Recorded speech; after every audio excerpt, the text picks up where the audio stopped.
I realised I couldn't stay in this city any longer. I'd lost my partner in this city now. The relationship had ended. I couldn't stay in the pub trade and try and get sober. So I quit my job. I left my flat. I didn't say goodbye to anybody. And after 7 years in York, I came back to Cumbria.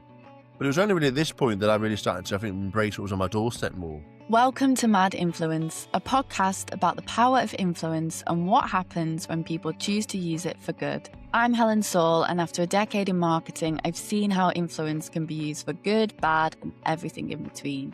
In this series, I meet founders, campaigners, and creatives who are choosing to use their platforms to make a meaningful impact, to understand how ideas spread, create connection, and drive change. Today's guest is Harrison Ward, also known as Fell Foodie, a creator, speaker, and proud Cumbrian who has turned the mountains and hills he calls home into his kitchen. After a major breakdown in 2016, Harrison got sober, left the city life behind, and returned home to Cumbria. He began hiking the Lake District fells and bringing good food with him as a way to rebuild routine, purpose, and confidence.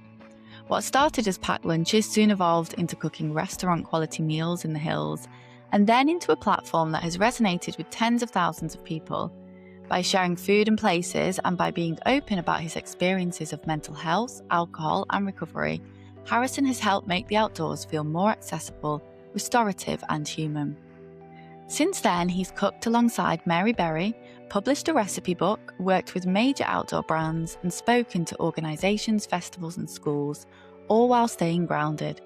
As Harrison has said, "I love the sense of achievement, the challenge of the climb, but also the escapism.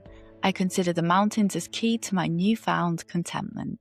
Well, thank you so much for joining today, Harrison. Thank you for having me. I think we've covered it all now. Yeah, that's a lot. Amazing. I'm Thank you. sure there's more that we can go into. For anyone that's coming across you for the first time today, how would you describe what it is that you do? Yeah, so my account was really an online journal in a way. So during the early days of my recovery, that I'm sure we'll get into in a moment, I found journaling quite a useful practice, sort of writing down my thoughts. I'd sit in a coffee shop and just really write down sort of my achievements and sort of improvements that were going on. And I never used Instagram or anything at the time, really. And I was one of those people that would take pictures of their dinner and take it into my workplace at the time. And one of my colleagues, I think, maybe politely was sort of suggesting maybe I get an Instagram account and post on there instead of instead of maybe showing her each morning. So I didn't really have anything previously to there, but it naturally became quite an evolution of this, I suppose, real life journal into more this online journal. So I was very open and honest how I shared things at first on there,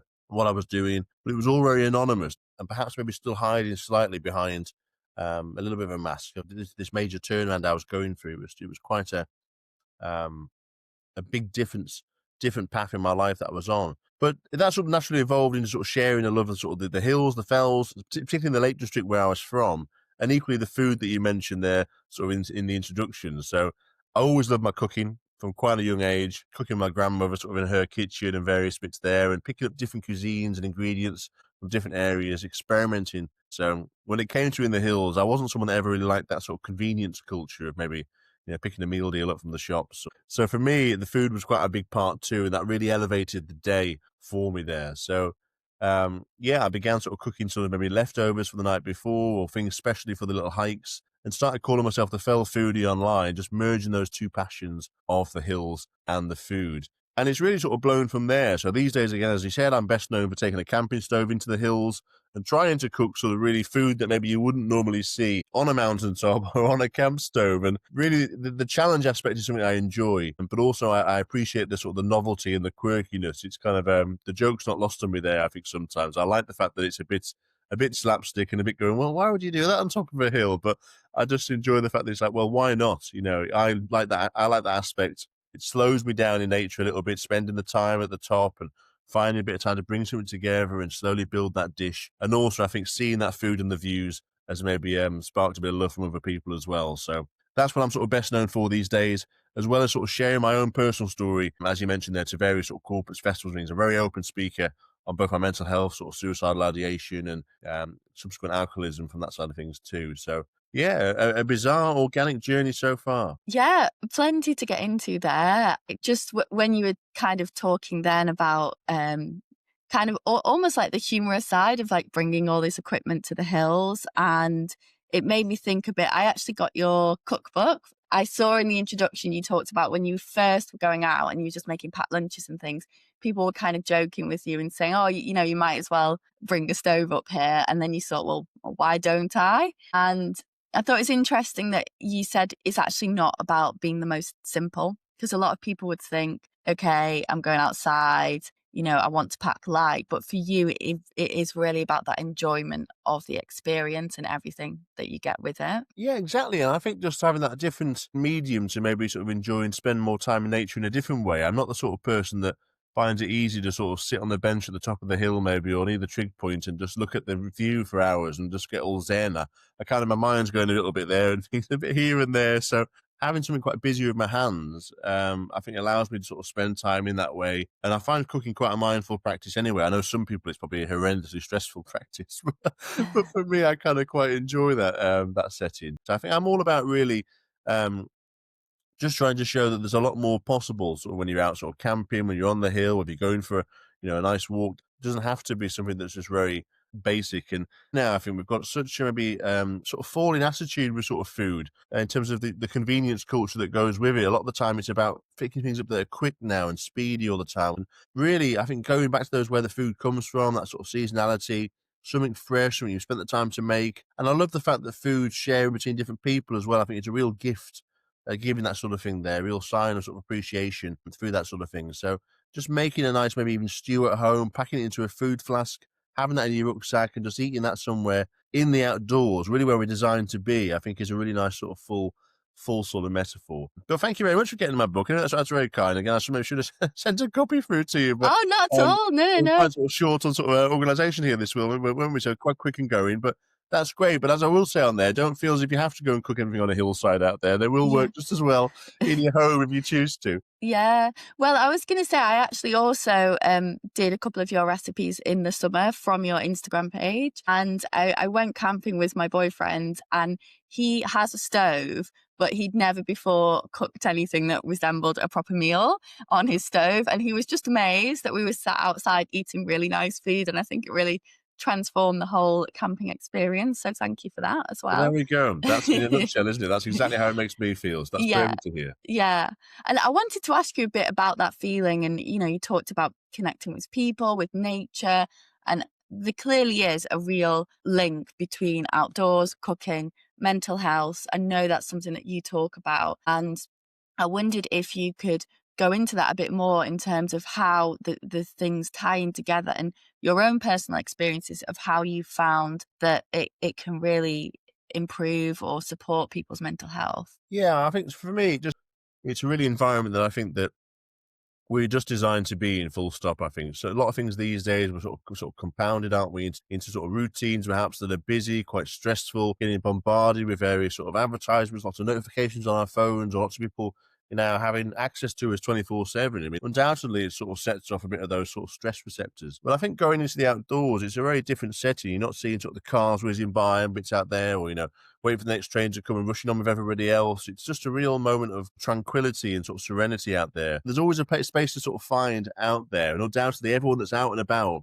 you can see they're all more relaxed in themselves as well. Everyone just has that same sort of appreciation of being out there. But for me, it's almost that insignificance I enjoy, I think, especially when I'm out in the mountains out there or in some woodland away.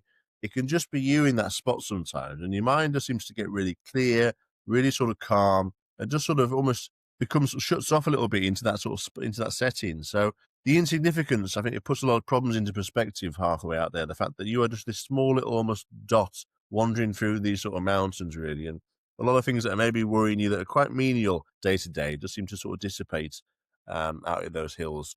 That's a massive thing for me. And I think even just being out in the fresh air for a start, your body just sets into that rhythm and routine. You get that sort of nice, sort of uniform style to your breathing and sort of your heart rate. And then you get those nice rosy cheeks, the freshness, and that sort of dopamine endorphin rush from the exercise you're doing in the outdoors as well. So even if it is just a little walk out there, just around the local town, or even just in some green space near the office, finding time to get out there. And that to me just really resets things into place. Even days where you don't want to go out. So I still have those days. I love being outdoors, but there's still sometimes that even just crossing that threshold of the front door feels like the biggest step I'm going to make that day sometimes. But once I'm out there, it's never regretted.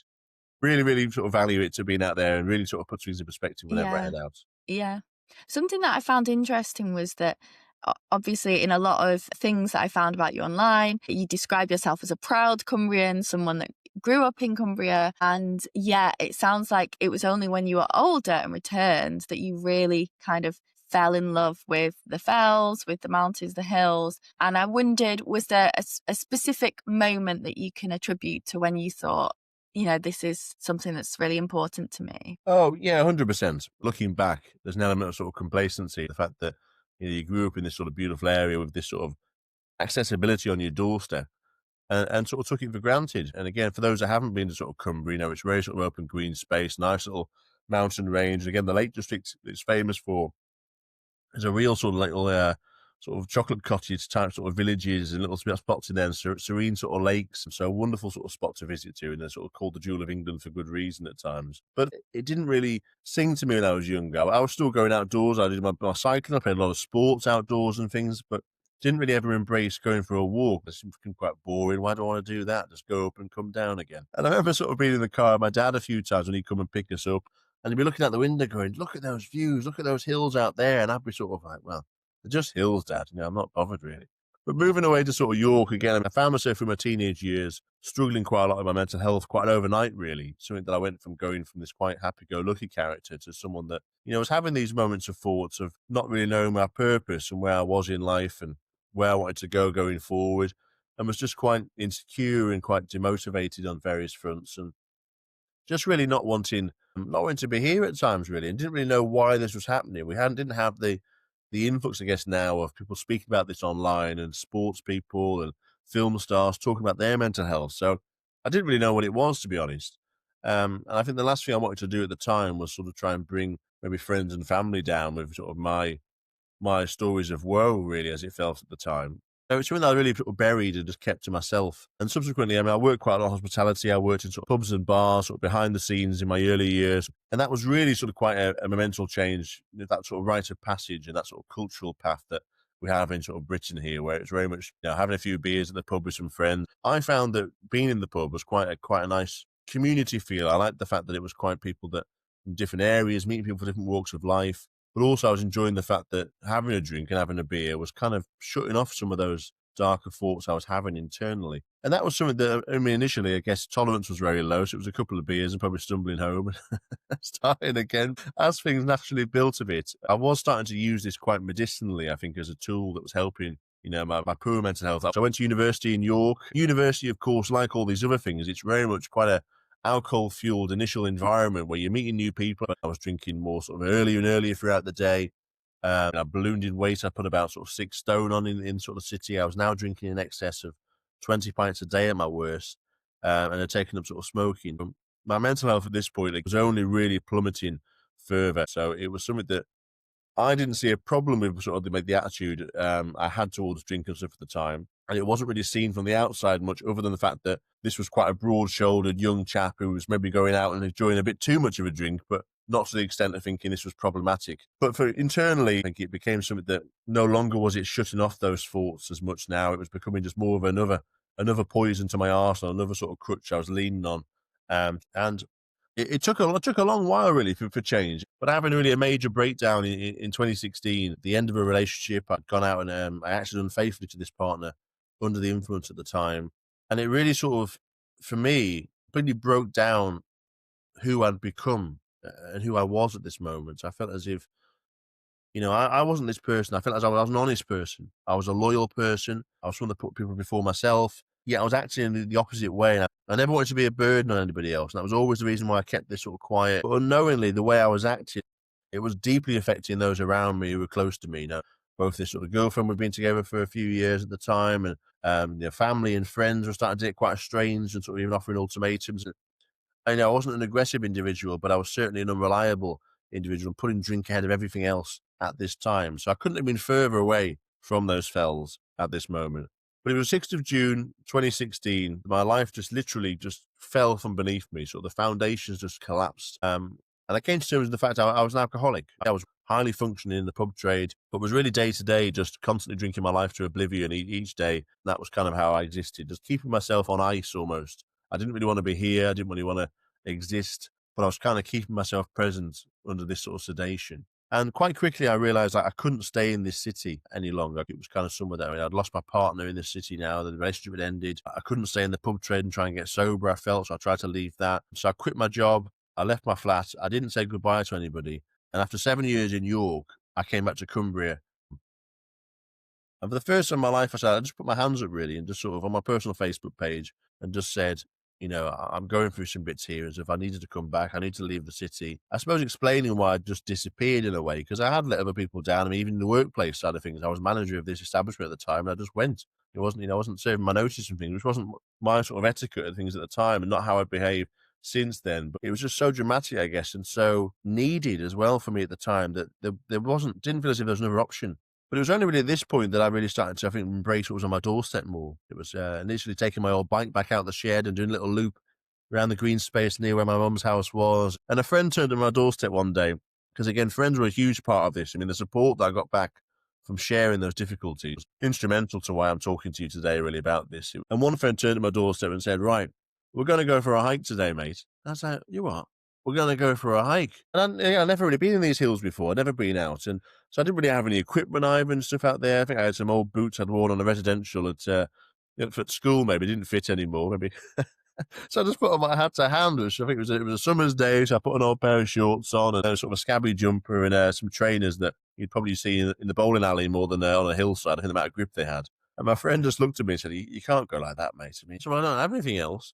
And I didn't really have any money at the time either. I was kind of completely blown through various debts and stuff in that city and blown through a lot of money I had, drinking it away, no wages left from the previous job. And he took me to an outdoor store on the way to the Lake District and bought me these boots, which was a real show of sort of, I suppose, faith and support for this next moment. And 20 minutes later, he pulls up at the base of Blencathra. For those that know the Lake District, I mean, you maybe Helen been visiting there before. It's one of the bigger mountains in sort of the region.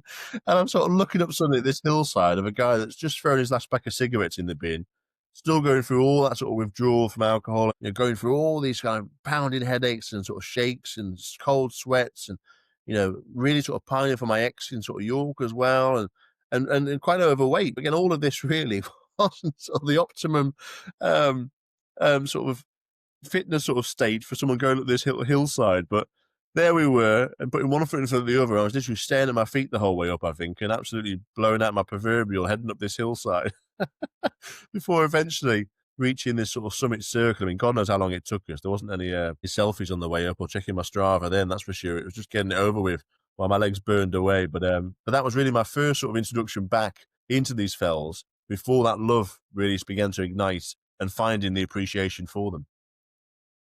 Love that. Do you think that that's something that maybe only a friend can do, like absolutely push you to your limit when you're already at your limit, take you to like a really big mountain and say, okay, we're going to climb, even though I know that you're only recently stopped smoking, drinking, we're going to go straight up there? Yeah, I guess so in certain ways. I mean, whether I'd have found that myself, I don't know that motivation. I'm not sure. And I suppose sometimes, we shouldn't fear being the beginner on things in life. So especially when we get older, I think we sometimes have this big fear of doing something for the first time. But equally, if there is a friend that has walked that path, that sort of pun not intended there, but slightly a bit more than us beforehand, then of course it's a lot easier for them to guide us in certain ways. And my friend had always been saying to me back in York, he said, oh, you'd really enjoy this coming out here and stuff. And at the time, of course, I was kind of, blurry-eyed looking at this text message, thinking, I'm not, I don't want to do that. Yeah. Another beer, please, garçon. And all those. But yeah, I think having that sort of person to guide you slightly on the way, also to sort of push you a bit further when you weren't really feeling up to it. And he's that exact kind of character that just seems to have that, just keeps going sort of thing, that sort of monologue of just pushing through things and that sort of self-discipline that maybe I sometimes struggle with. So yeah, it was a real turning point for me, that initial moment, one that I didn't really envision what was to come from that point so far.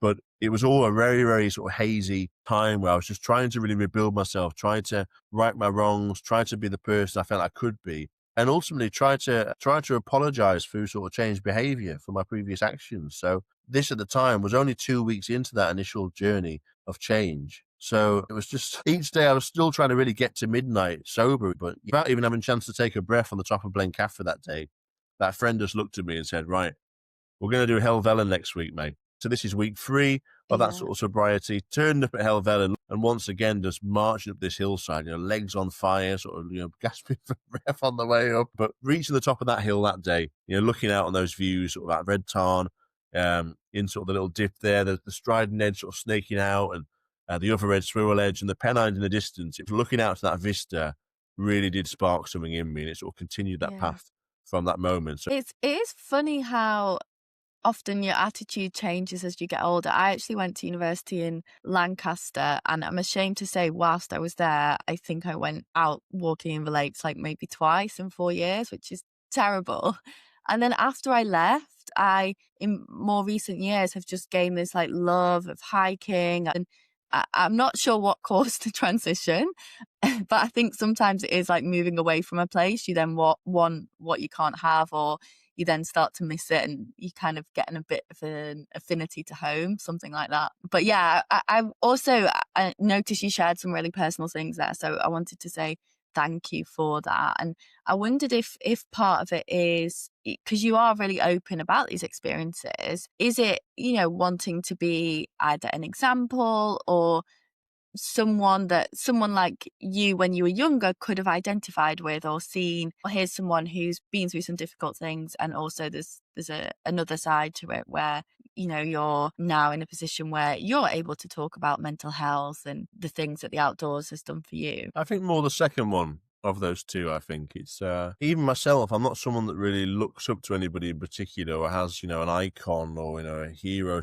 I don't really put anyone on a pedestal because I think we've all got moments that we all go through hardships and various bits, and we can all suddenly fall from our positions as well. Ultimately, we're all human in those aspects, aren't we? And it's all very natural to go through moments of darkness in certain spells. I mean, life can be difficult at times, where it's through various means of just little stresses and things out there. I mean, recently I've unfortunately experienced it on another side with sort of the grief side of things as well, losing my father this year. It's all moments that we will go through in life that we have to learn to sort of manage and push on through and appear from. But I think when it comes to sort of mental illness and things out there, especially long term, it's something that it's not something you've ever picked out the bag and said, "Oh, I'm going to take this home, thank you. That's what I want going forward." It just seems to really creep up on us, and it doesn't discriminate in that extent. I think it doesn't choose people from certain backgrounds or various avenues. It can just hit anybody in that effect. So I think for me, especially growing up in that period where I can remember sort of being sat in like the assembly hall at school, and you'd see guest speakers come in and talk about various things through their life, and it wasn't mental health then, it wasn't spoken about as openly, but there were certainly moments of adversity people were going through, and some fantastic stories of human endeavor and achievement, and I'd be sat there thinking, well, why am I feeling like this? What's going in my head? I've got nothing really to complain about compared to some of these people in the world, and yet inside I just felt as if I was absolutely worthless, and just as if I had nothing to offer going forward. I hated myself, and just but it was body dysmorphia or insecurities, or constantly overthinking, what I said to other people, and just why was I going through this all of a sudden? I wasn't like this before, and just really kind of wearing it as that sort of cross to bear. So I think really one of the big moments for me, it was initially for me how I shared all this. It was that journal side of things that was helping me. I think being accountable as well, I think was putting things out there, which kept me on that path of sobriety. The fact that I'd mentioned to everybody else what was going on, but that was very much quite personal to that Facebook group I had initially. So when this Instagram started to build a bit of a following, I mean, I think I was around maybe 2,000 followers or so at the time in my second year sober. So I began to share that on there, what had gone on before this. And that was the first moment really I kind of revealed me on that account, I suppose, rather than just sharing the views and the food I was cooking. But the support I got back from people there was just like that moment from friends and family, people who'd found the outdoors for similar reasons or gone out there for certain paths. And again, I think people that were still discovering themselves in a way as well. So a lot of the reason I put it out there, I think, was just kind of adding a voice to the conversation. The fact that if someone was still going through those earlier moments where I was, he was feeling less alone in that path. And it was kind of just growing that sort of community aspect, which I think that's all this is really. It's not a personal kind of look at me, look what I've done. It's more a case of going, I've gone through this too. And ultimately that brings down that stigma, makes people think more comfortable about talking about these things, which are absolutely fine. I mean, there's no judgment in these spots at all. It's absolutely fine, normal to go through these spots, whether short term or long term. So if you are going through these moments, you're not alone through this. You can reach out. Of course, there's plenty of fantastic people to speak to. And even if you haven't got the friends and family, I mean, that's something that it is a privilege. I had that support network, and I was lucky to still have that at the time, especially with the alcohol side of things. Some people lose that. They will lose sight of those who are around them, and they'll fade away and go, "Well, he's not changing." But I was really lucky to still have those at that time. But even if you haven't got those, there's fantastic sort of charity helplines out there, great medical help to reach out to. Even online these days, I mean, finding communities and finding tribes and finding people who are doing activities that you want to try out for the first time. It's absolutely brilliant for that. So again, always reaching out for these spots and knowing something can change and you can get through this, I think is the reason why I was really pushing my voice out towards that ethos. Yeah. You mentioned friends and family support quite a lot there, and also I wanted to say sorry to hear about your father as well. Was he someone that was connected to the outdoors?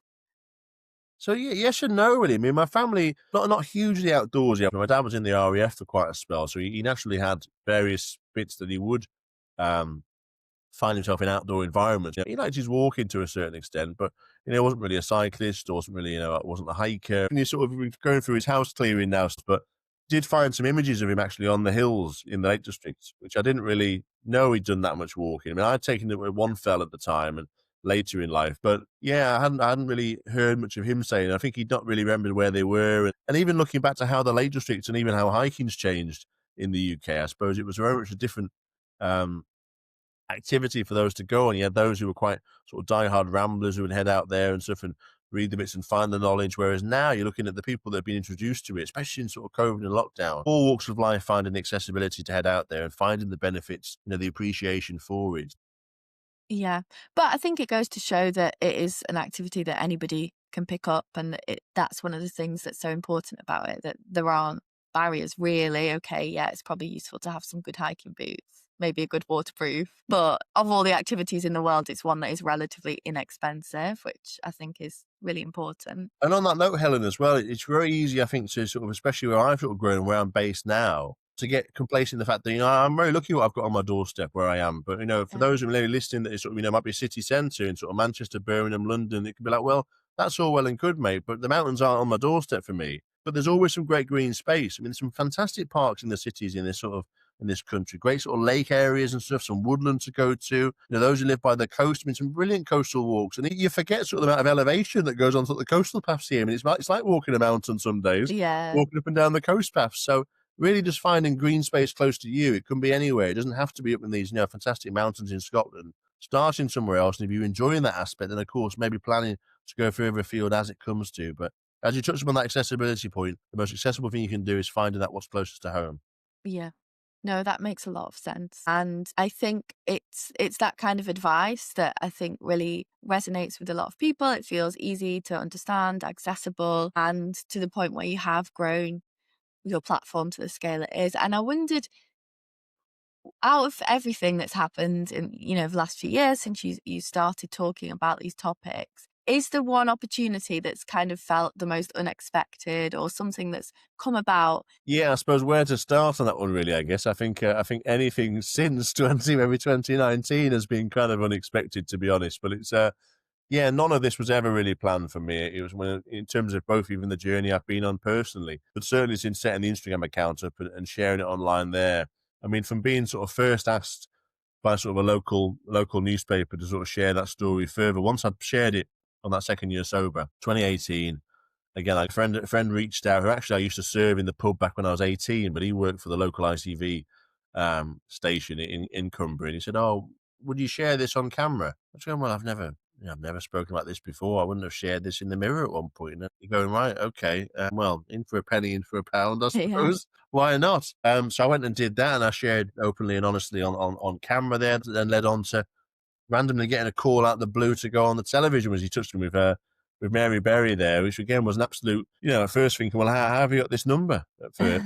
Secondly, thinking, well, that all sounds good, but I'm not going to bake her a cake, not at all. And so to go from that moment really quite quickly, I mean, it'd been sort of 18 months or so, not sharing this at all really to anybody, strangers, to all of a sudden now sharing this on a major platform to a lot of people. And I suppose in a way, kind of being known for that as well, sort of that open honesty. So it's something that you really, um, yeah, I suppose you wear constantly now, I guess, the fact that you are someone that is open about that and struggles and goes through things and that can go with different territory too. that was obviously a fantastic, unexpected moment. But even all of this now, turning this into what is my business now, I do a lot of sort of speaking at various schools and corporations, working with a lot of outdoor brands and even household names.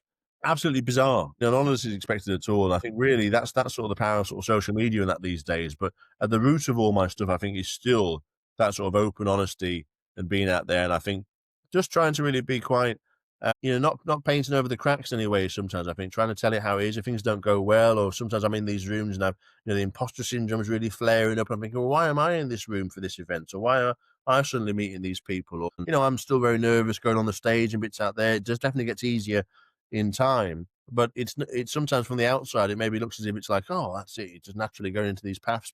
It's a path I've never walked before either. So I think a lot of things are working out as they go, but appreciating the opportunity as well, knowing the fact that this might, it might fizzle out. But whilst I'm having that moment, it's kind of just definitely appreciating that and appreciating where you've come from, because, both where I've grown up and sort of where I started from and things, very, very different in that sort of lifestyle. But yeah, there's too many to mention. I mean, yeah, Mary Berry was definitely one that will be difficult to top. I think that was a fantastic moment when she was What wonderful. Yeah, I was gonna say, what was it like, cooking for her, filming alongside her? Yeah, so it was just after lockdown, so it was still when we were doing 2 meters at the time, so we had to sort of stay a little bit apart, and Mary would often get told off because she'd get a bit too close doing the walking at the time, but she was a great lady. I mean, again, we had a chance to have a lot of time just one-on-one as well, so lots of really open chat, and, she was just exactly what you'd expected her to be. She was absolutely wonderful, really sort of hospitable, and just you could just tell it wasn't, it's not a job for her. I mean, she was still enjoying it herself, like it was, the appreciation of what she has and where she is.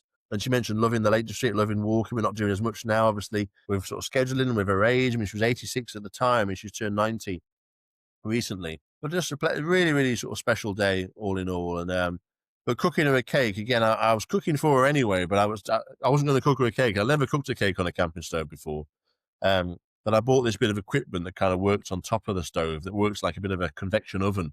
And so I made this little cake down by the shores of Windermere, and it went quite well. So I had a little video I was recording of it, and I put it on my Instagram page at the time, and the producer saw it and said, "Yep."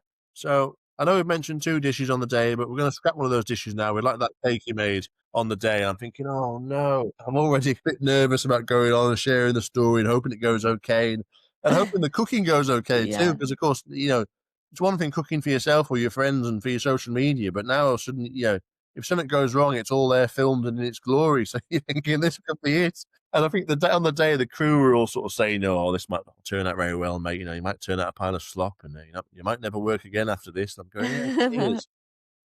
But made this cake and turned it out and pulled off the mold, and there it was standing tall. So a really sort of proud moment. And Mary even said herself, she said, "Well, there's no sign of a soggy bottom here." I took that Perfect. took that as a great moment. So, but even more so to share that story on that platform to reach that many people as well. And it was all overlooking Blencathra. So it was a hill on the opposite side overlooking that. So it was really quite a full circle moment as well, I suppose, looking back and where it started to now suddenly being on, national television sharing this sort of story. So that is going to be, yeah, quite a high point for quite a while, I think. Yeah, I mean, that sounds really special and absolutely great achievement as well, the cooking on camera. I can identify because I once did an interview where the concept was they interview you whilst you cook.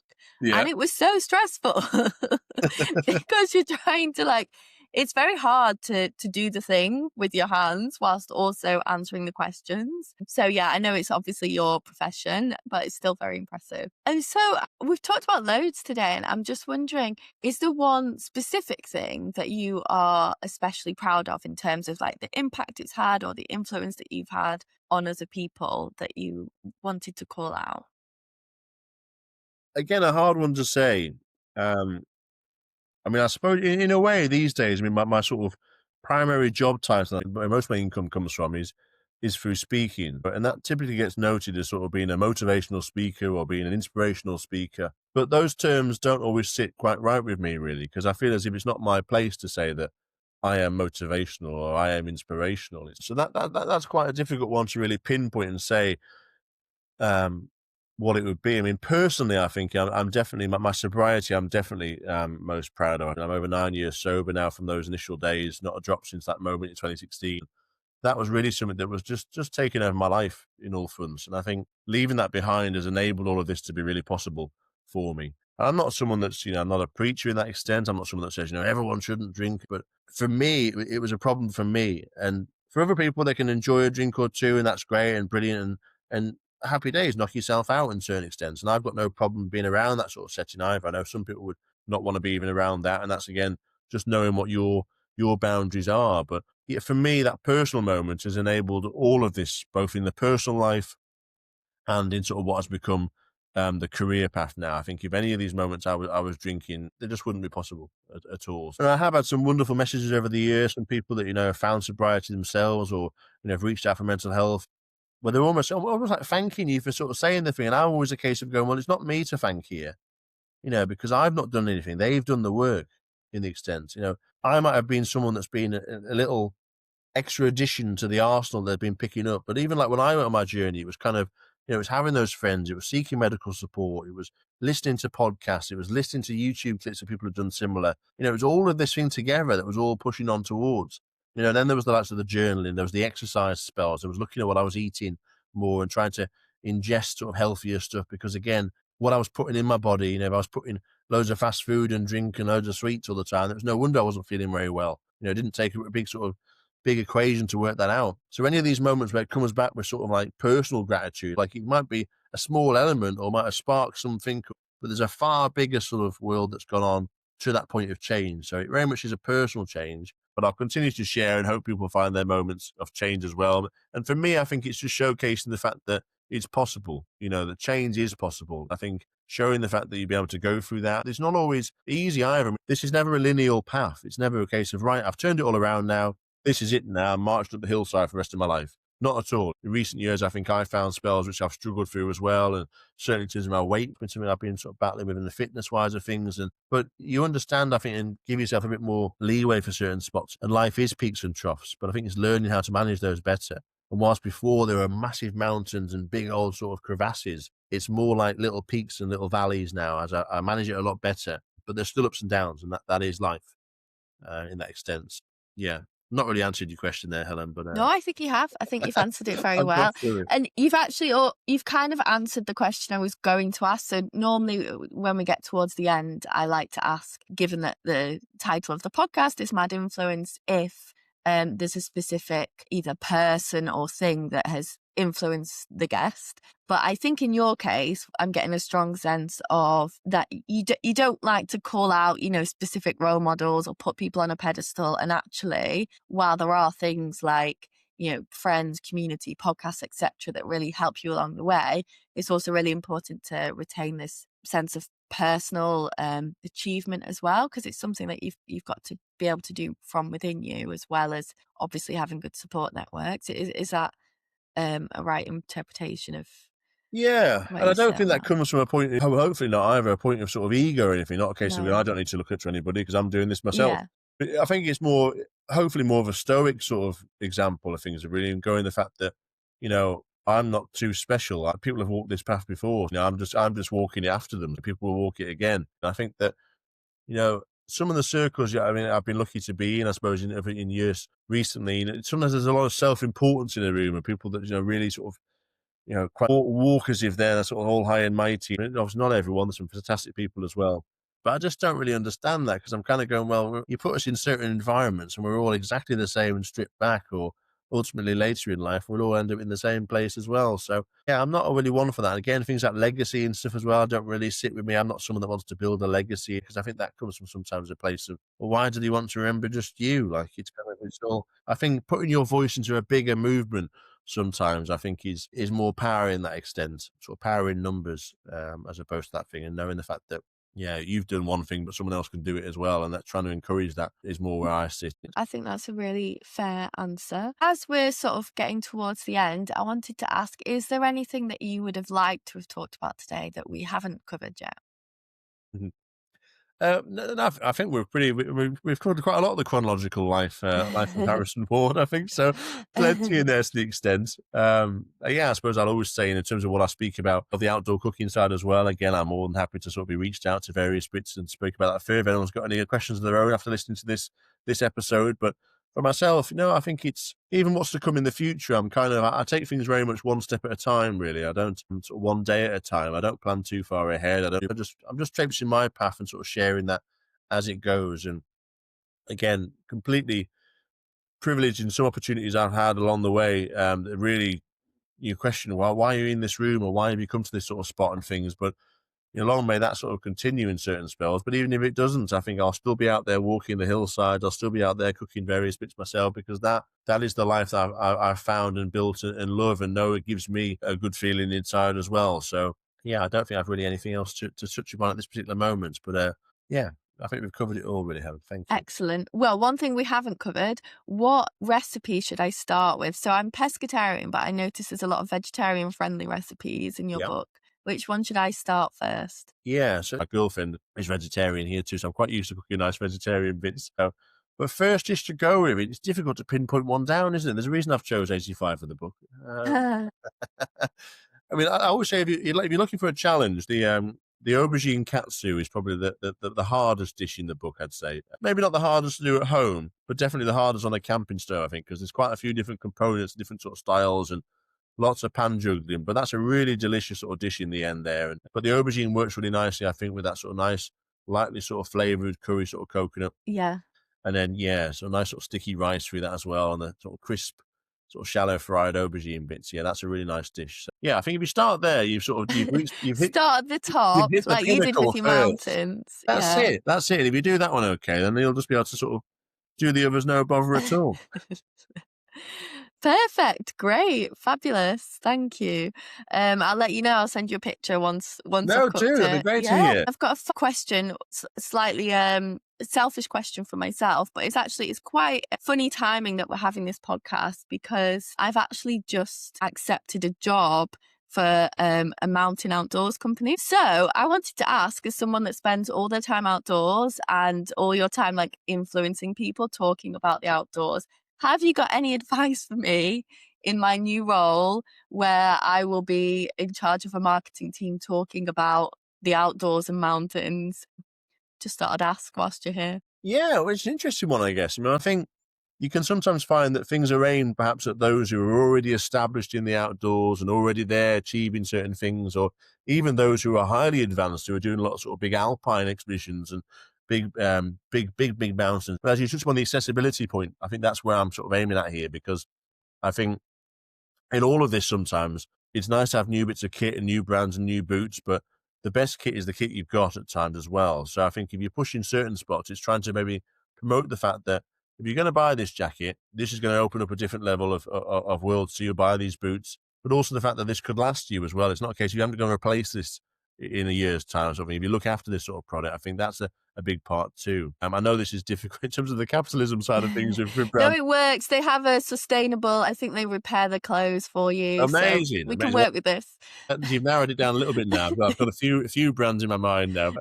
It's mountain equipment, I'll just tell you. Amazing, fantastic, really, really great. Amazing brands. Yes, fantastic in terms of the quality side of things there. So maybe, slightly more for those who are getting slightly more established into the space. But I think as well, it's kind of not forgetting those who've not come into the space yet at all, not coming to those who've not had the opportunity to go into that space. So that could be something more in terms of the CSR side of things, or even donating sort of kits to sort of youth groups and things out there as well. That would be a fantastic spot, because I think Mountain Equipment especially is a brand that I'd see as more someone that's slightly more advanced into the outdoors world, that's going to be going for that sort of 100%. equipment. So not forgetting those who are coming through, because they may become sort of those alpinists and mountaineers in the future. I did a fantastic thing a few years ago with, it was Avanti West Coast actually that were doing all the funding for it, but it was all about the ultimate school trip. They called them feel good field trips. And they're all around the country.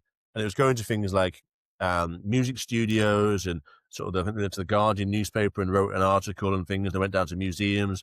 But I was chosen as facilitator in the Northwest. And basically, I was there to guide these kids up onto a hillside and just make them a nice lunch on the hill. So give them an experience in the countryside. And a lot of the kids on this trip, they not only had they never been sort of to the Lake District before, they'd never been in the countryside, ever.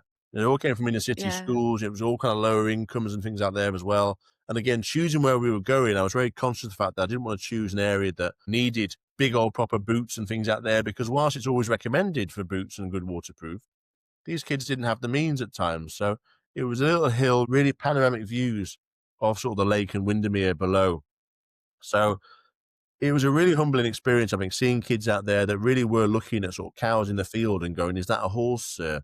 Asking you how to walk on tree roots. I've always grown up with this, but seeing that other side of things, I think the fact that not everyone has experienced that, but everyone really should have that opportunity. That's the big thing I'd like more brands to push, I think, is more looking at those who are maybe not always able to have that equipment or have that accessibility. Even sometimes in transport, it can be. They can't afford the bus or the train to get to these spots. So it's why I always advocate trying to find green space close to home. So remembering the fact that they may not be customers now, but they could be customers in the future. So it's not going to obviously increase the bottom line initially. It's not going to obviously increase those order numbers year on year or the turnover.